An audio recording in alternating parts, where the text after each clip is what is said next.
Dear friends, welcome to Biology Made Easy. We have started the discussion of the kingdom Protista, under which again we have started the chrysophytes. In the previous video, we have discussed the different characters of chrysophytes. Today in this video, we will discuss the life cycle of diatoms and desmids. So first we will discuss about diatoms. The diatoms are usually diploid and their structure is just like a soap box. The structure is like a soap box. So you will find in a soap box, this is one, the other one is like this. One the lower cover, the other is the upper cover. Now the upper cover is known as epitheca and the lower one is known as hypotheca. So always the epitheca covers the hypotheca. You can see I have brought to explain this one, how this hypotheca and epitheca represent. You see, if the lower one is, you can consider as hypotheca, this is the epitheca. Just you put it here, it is just above that one, just like the soap box. So the same structure is present in case of the diatoms. And these cell walls, they are made up of silica. The cell wall is made up of silica. So when these diatoms die, they are deposited in the bottom of the sea to form diatomaceous earth. Diatomaceous earth, which also we can call as a diatomite. Diatomite. And since it is made of silica, they never decay. They never decay because it is made up of silica. How the question of decay comes? And they pile up at bottom of sea to form this diatomaceous earth or the diatomite.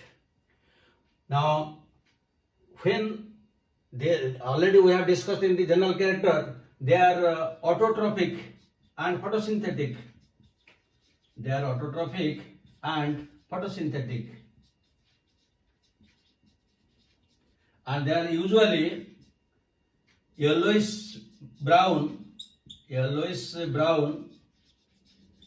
or greenish brown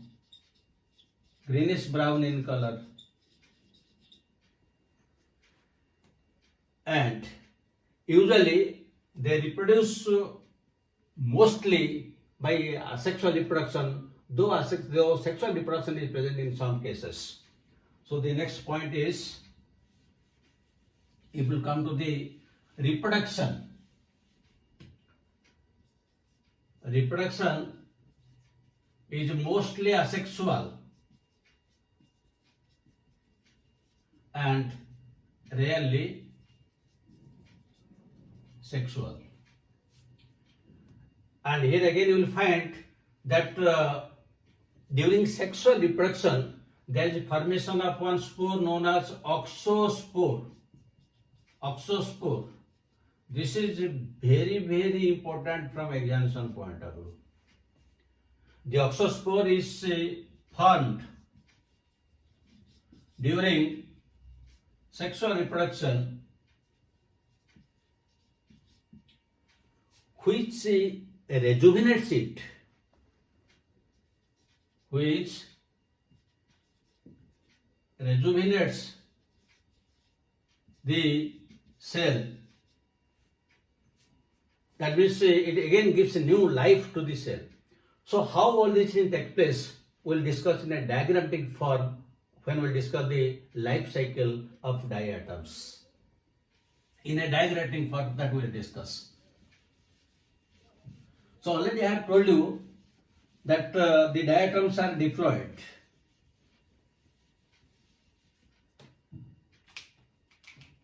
Now suppose this is the life cycle of the diatoms. So how they are present? Suppose this is the starting point. So one diatom, this is the hypotheca, this is the epitheca.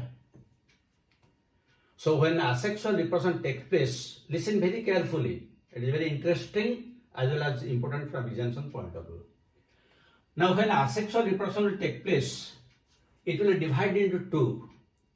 And let us draw it in two different colors so that you can better understand it. Suppose this epitheca is in blue color. Now when it will divide, this epitheca will remain as epitheca, while the hypotheca will be formed that will be just smaller than that one. So this is produced from this one.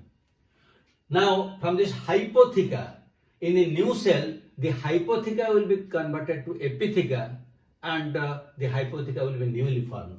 So in that case what will happen? This is the,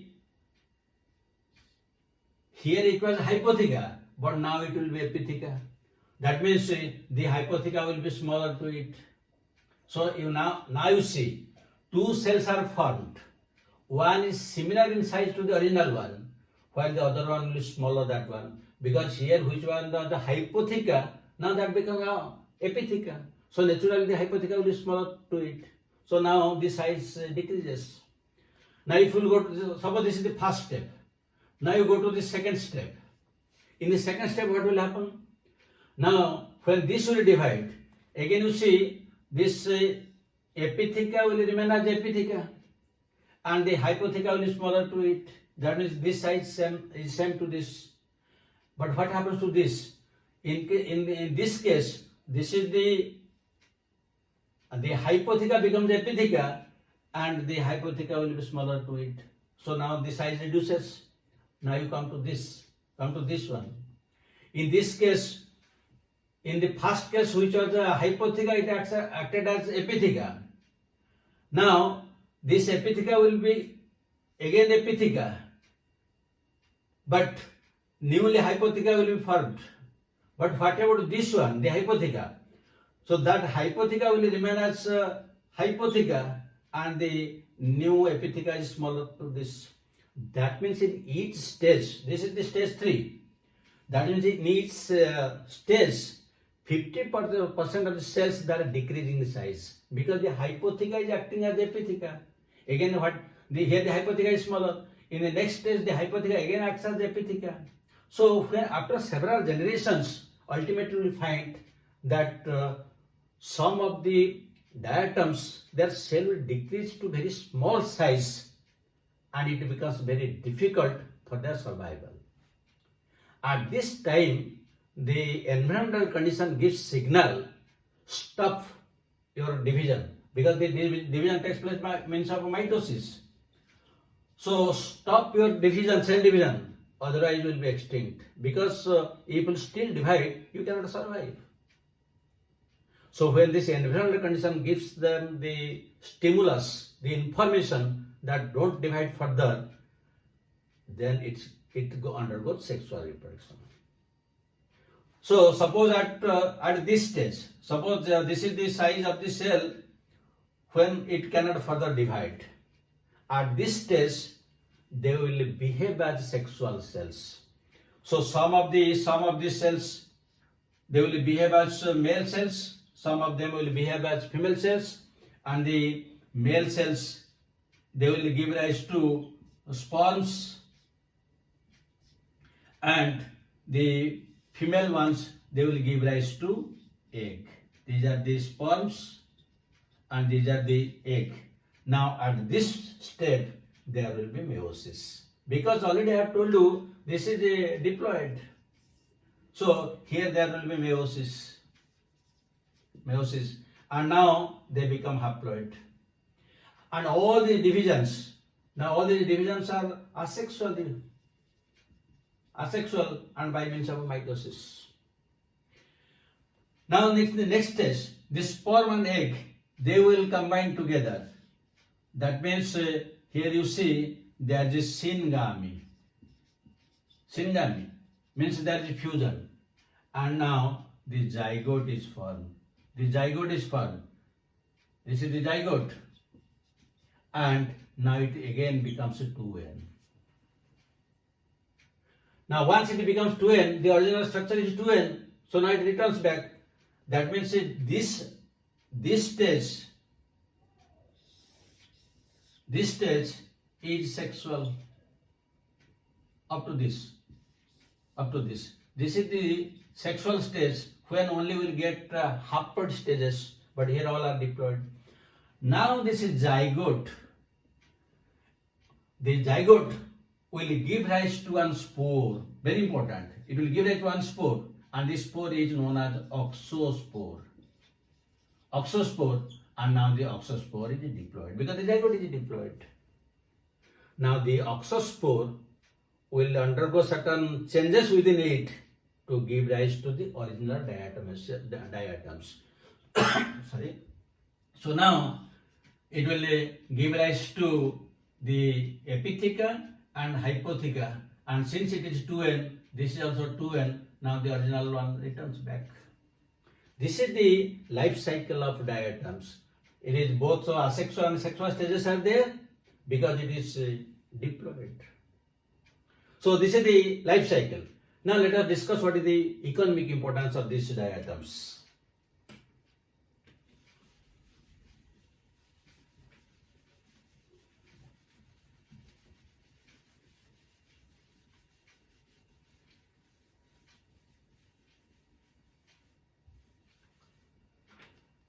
Now, since the diatoms, they form diatomaceous or diatomite, they are used as insulators in boilers, or you can tell blast furnaces. Because in blast furnaces there is thousands of degrees centigrade heat is there. That is why this diatomaceous earth is used as insulators. Second point. They are used for filtration of oils. Number 3, due to their abrasive nature, means that is they can clean the hard surface like a tooth. They are used in a toothpaste. They are also used in explosives. Next, they are used as inert extenders. In factories, and they are also used in pest control and the grain storage in agriculture.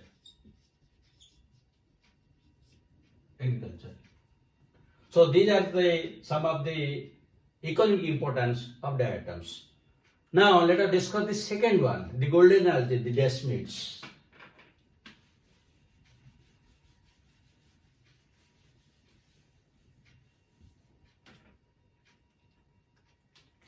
The desmids, these are also known as golden algae. They are always haploids. You mark the difference. This you have to remember, because under chrysophytes the diatoms are diploids while the desmids are haploid. Because accordingly the life cycle will be different. Then you will get these are usually unicellular green algae. Just as Chlamydomonas and chlorella, they are also unicellular, and this is also it is unicellular. But because of some differences, it is put under Protista. Then the next point, though it is unicellular, it resembles the green algae and particularly it resembles Spirogyra. It resembles Spirogyra in two aspects. First aspect, with a long spiral chloroplast, because you know Spirogyra has a spiral chloroplast and very long. Similarly here, though it is unicellular, it has a long spiral chloroplast. The second one, it also reproduces sexually like Spirogyra, and in Spirogyra the gametes are non-motile. Here also they are non-motile because the chrysophytes are completely non-motile, they have only gliding movement. So here when sexual reproduction takes place, just like Spirogyra, there is a sexual conjugation between the cells. So sexual conjugation is similar. That means in these 2 points, they are very similar to that of the Spirogyra. Now another important point, usually these survive in fresh water. And what type of fresh water? Usually where there is no pollution. That means the presence of DESMIDS indicates that the water is unpolluted. That means they survive in unpolluted water, or you can tell they are the indicators of a pollution. If in some water body, pond, lake or anywhere there are DESMIDS, then you can take it for granted that the water is pure, it is unpolluted. If DESMIDS are not there, then there is a possibility that it is polluted. So they are the indicators. They are the indicators of pollution. Pollution means particularly the water pollution. And how they look like, we have already discussed that the diatoms, they have soap-like structures having hypotheca and epitheca. But here in case of DESMIDS, also you will find 2 frustratives are there with a narrow groove. You see,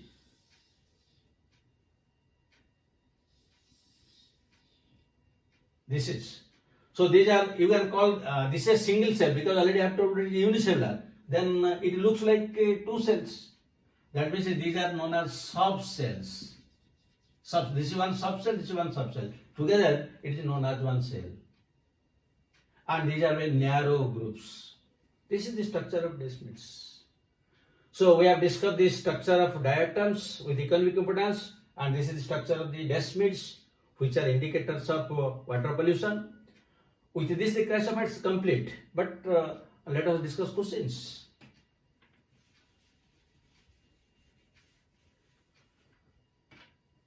So one question, auxospores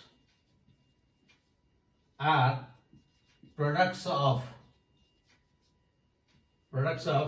A choice, asexual reproduction, B choice, sexual reproduction, C choice, vegetative reproduction,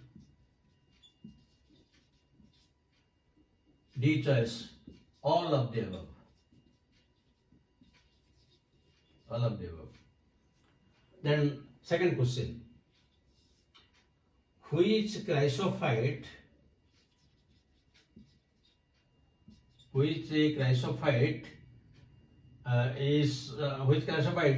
resembles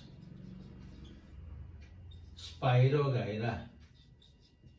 Just now I have discussed. So A choice, you can take Navicula. B choice, you can take DESMID.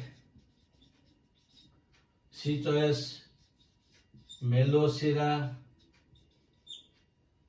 And D choice, none of the above. These are the type of questions which are usually asked from chrysophytes. There are also other questions they are there, but we will discuss them later on. Thank you very much for watching the video. God bless you. Have a good day.